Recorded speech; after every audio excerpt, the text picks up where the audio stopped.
So guys अभी हम लोग जानेंगे कि द मास मॉलिक्यूलर मास होता है क्या, ठीक है।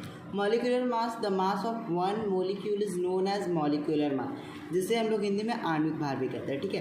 तो आणविक भार होता क्या है, मतलब कोई भी आप एक मॉलिक्यूल ले लीजिए, ठीक है, कोई भी आप एक मॉलिक्यूल ले लीजिए, मॉलिक्यूल जो है एक मॉलिक्यूल होना चाहिए, मॉलिक्यूल भी कितना होना चाहिए, तो वो मॉलिक्यूल होना चाहिए आपका 1। सो उस 1 मॉलिक्यूल का जो मास होगा उस 1 मॉलिक्यूल का, उसको ही हम लोग बोल देते हैं कि हाँ भाई ये आपका मॉलिक्यूलर मास होगा, ठीक है।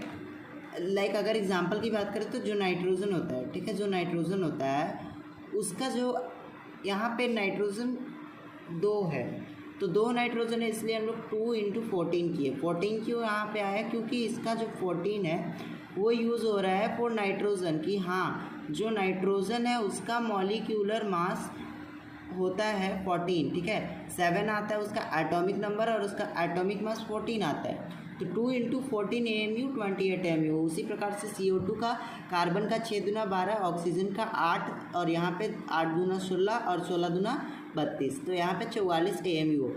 भाई AMU क्या है, जो यहाँ पे AMU यूज़ हो रहा है, तो वो AMU आपका एटॉमिक मास यूनिट है, ठीक है। वो AMU आपका यूज़ हुआ है यहाँ पे for AMU use for atomic mass unit. So आप लोगों ने कहा होगा,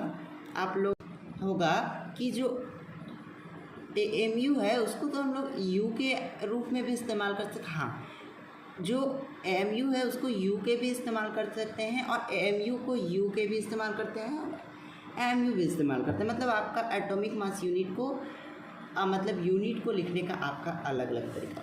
देखिए अब हम लोग जानते हैं कि ग्राम मॉलिक्यूलर मास क्या होता है थोड़ा सा। तो ग्राम मॉलिक्यूलर मास हम लोग स्पेशली उसको कहेंगे कि ग्राम मॉलिक्यूलर मास कहेंगे 1 मोल मॉलिक्यूल को, ठीक है। मतलब कोई भी अणु है, ठीक है, कोई भी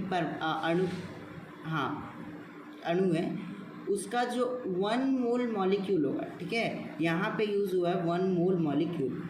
उस 1 मोल मॉलिक्यूल का जो वेट होगा, जो मास होगा, उसे ही हम लोग ग्राम मॉलिक्यूलर मास कह देंगे, ठीक है। तो नाइट्रोजन का ग्राम मॉलिक्यूलर मास कितना होता है?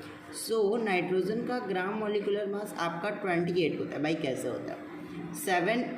7 आता है वैसे एटॉमिक नंबर, और 7 × 14 ऐसे होता है, 14 और 14, क्योंकि यहाँ पे नाइट्रोजन 2 है, तो 2 × 14 28 आ गया। इसको 20 ग्राम लिख सकते हैं, 28 ग्राम पर मोल या 28 ग्राम। ओके राइट ना, तो आपको ये समझ में आ गया, ठीक है।